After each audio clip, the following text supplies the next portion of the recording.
বুদ্ধির ঝোলা ইউটিউব চ্যানেলে তোমাদেরকে স্বাগতম। এবারে তোমাদের সামনে বেশ কিছু ছবির ধাঁধা জিকে কিছু গুগলি নিয়ে হাজির হলাম। এবার আসি তোমাদের জন্য প্রথম প্রশ্ন, ছবির ধাঁধা। এখানে তিনটে ছবি দেখতে পাচ্ছ। এই তিনটি ছবির মধ্যে থেকে অক্ষর নিয়ে বা তিনটে অক্ষর মিলিত করে একটি ড্রেসের নাম হবে। সেই ড্রেসটির নাম কি হবে? তোমরা ভেবে উত্তরটি কমেন্টসে লিখে জানাও আমার জানানোর আগে।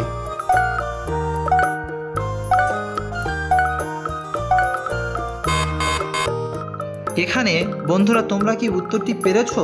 যদি না পেরে থাকো তাহলে উত্তরটি আমি বলে দিচ্ছি।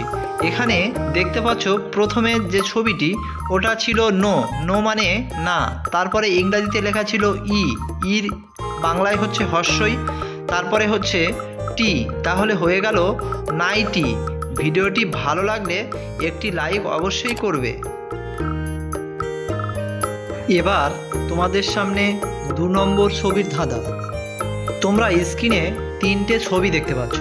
প্রথম ছবিটি মৌমাছি, দ্বিতীয় ছবিটি সুতো, তৃতীয় ছবিটি মিষ্টি। এখন এই তিনটে ছবির মধ্যে থেকে অক্ষর নিয়ে তোমাদেরকে একটি মেয়ের নাম খুঁজে বের করতে হবে। সেই মেয়ের নামটি কি হবে? তোমাদেরকে ভাবার জন্য 5 সেকেন্ড সময় দেওয়া হলো।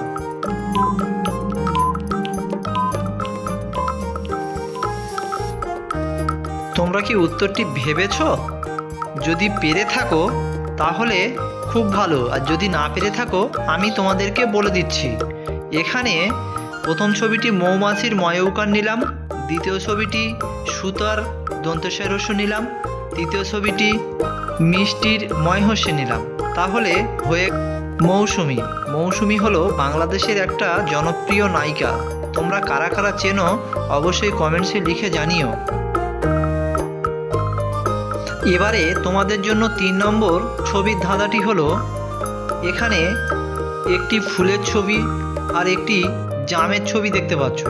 এখন এই দুটি ছবির থেকে অক্ষর নিয়ে বা দুটি ছবি একত্রিত করে একটি মিষ্টির নাম খুঁজে বের করতে হবে। মিষ্টিটি খুব জনপ্রিয় একটি মিষ্টি। তোমরা ভেবে বলো, তোমাদেরকে 5 সেকেন্ড সময় দিলাম আমি।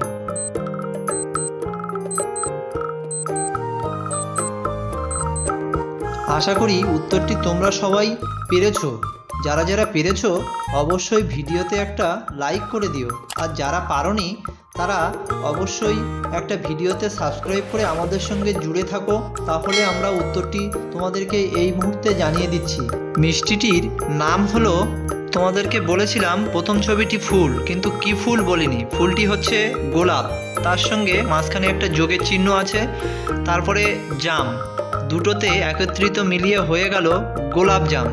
গোলাপজাম একটি জনপ্রিয় মিষ্টি। তোমরা কারা কারা খেয়েছো অবশ্যই কমেন্টসে লিখে জানাইও। এবারে তোমাদের জন্য 4 নম্বর ছবির ধাঁধা নিয়ে হাজির হলাম। তোমরা স্ক্রিনে একটি বাচ্চা ছেলেকে দেখতে পাচ্ছ, তার সামনে একটি রাস্তা আছে। এখন তার ওই রাস্তা দিয়ে গেলে কোন ফলটি সে খেতে পারবে? তোমাদেরকে ভাবার জন্য 5 সেকেন্ড সময় দিলাম। তোমরা ভেবে উত্তরটি কমেন্টসে লিখে জানিও।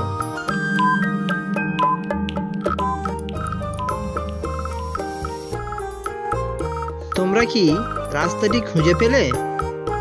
যদি না পেয়ে থাকো উত্তরটি আমি তোমাদেরকে বলে দিচ্ছি। বাচ্চাটির সামনে যে রাস্তাটি আছে ওই রাস্তা দিয়ে গেলে সে কলা খেতে পারবে। তাহলে বন্ধুরা তোমরা কি আগে থেকে পেরেছিলে উত্তরটি?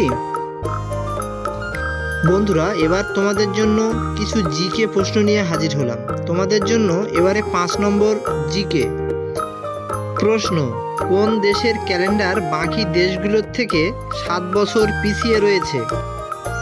1 নম্বরে আছে আমেরিকা, 2-এ আছে রাশিয়া, 3-এ হচ্ছে চীন, আর 4-এ হচ্ছে ইথিওপিয়া। এই 4টে অপশনের মধ্যে কোন দেশের ক্যালেন্ডার বাকি দেশগুলোর থেকে 7 বছর পিছিয়ে রয়েছে? তোমাদেরকে ভাবার জন্য 5 সেকেন্ড সময় দিলাম।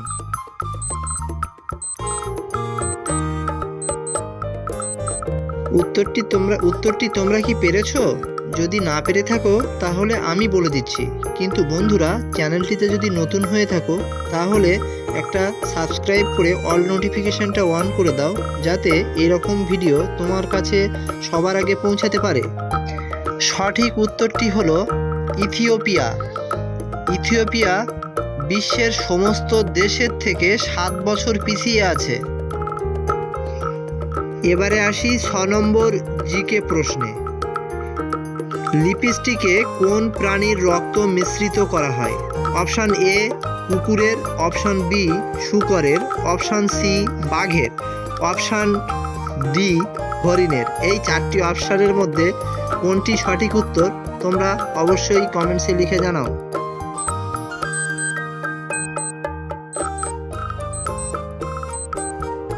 এখানে এই প্রশ্নটির সঠিক উত্তর হলো শূকরের।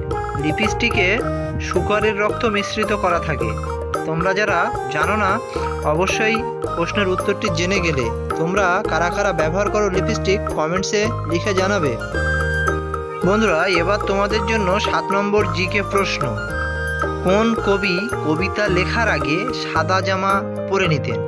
অপশান রবীন্দ্রনাথ ঠাকুর, পিবি শেলী, মাইকেল মধুসূদন না কাজী নজরুল ইসলাম। এই 4টি অপশানের মধ্যে কোন কবি কবিতা লেখার আগে সাদা জামা পরে নিতেন? তোমাদেরকে ভাবার জন্য 5 সেকেন্ড সময় দেওয়া হলো।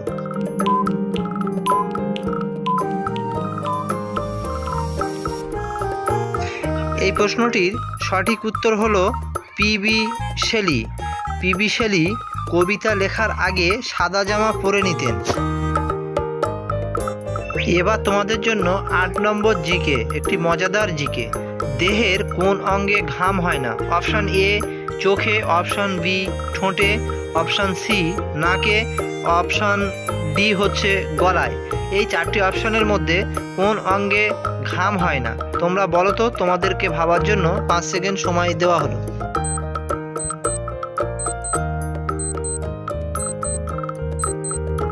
এই প্রশ্নটির সঠিক উত্তর হলো ঠোঁটে। আমরা কখনোই দেখিনি যে ঠোঁটে ঘাম হতে। তাই বন্ধুরা উত্তরটি ভালো লাগলে অবশ্যই একটি চ্যানেলে সাবস্ক্রাইব করে আমাদের সঙ্গে থেকো। এবারে তোমাদের সামনে নিয়ে আসলাম গুগলি। 9 নম্বরে তোমাদের জন্য গুগলি হলো গাছ নেই আছে পাতা, মুখ নেই তবু বলে মানুষের কত কথা। বলো তো দেখি উত্তরটি কি হবে? গুগলি কিন্তু প্রশ্ন হিসাবে ভাবলে হবে না, গুগলির মতো ভাবতে হবে। তোমাদেরকে ভাবার জন্য 5 সেকেন্ড সময় দেওয়া হলো।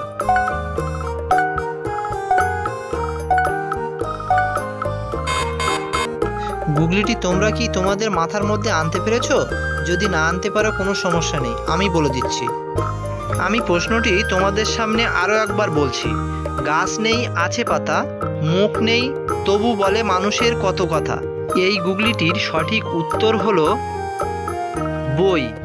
গাছ নেই বইয়ের মধ্যে, কিন্তু আছে পাতা, বইয়ের পৃষ্ঠা আছে। মুখ নেই তবু বলে মানুষের কথা কথা। বইয়ের ভিতরে রবীন্দ্রনাথ ঠাকুরের কথা পাবে, কাজী নজরুল ইসলামের কথা পাবে, মাইকেল মধুসূদন দত্তের পাবে, কবি সত্যেন্দ্রনাথ দত্তের কথা পাবে, নেতাজি সুভাষচন্দ্র বসুর কথা পাবে। তাই কবিতার ভাষায় বলছে গাছ নেই আছে পাতা, মুখ নেই তবু বলে মানুষের কত কথা। উত্তরটি ভালো লাগলে অবশ্যই চ্যানেলে একটা সাবস্ক্রাইব করতে ভুলবে না। এরকম ধরনের ভিডিও পেতে আমাদের সঙ্গে অবশ্যই থেকো। এবার তোমাদের সামনে 10 নম্বর গুগলি অর্থাৎ শেষ গুগলি নিয়ে হাজির হলাম। তোমাদের বুদ্ধি কতটা পরীক্ষা করে নেব। কোন তরকারিতে লবণ লাগে না? কি বন্ধুরা তোমরা কি উত্তরটি পারবে? যদি পেরে থাকো অবশ্যই কমেন্টসে লিখে জানাবে। তোমরা এই ভিডিওর ভিতরে কতগুলো প্রশ্নের উত্তর দিতে পেরেছো অবশ্যই কমেন্টসে লিখে জানাবে।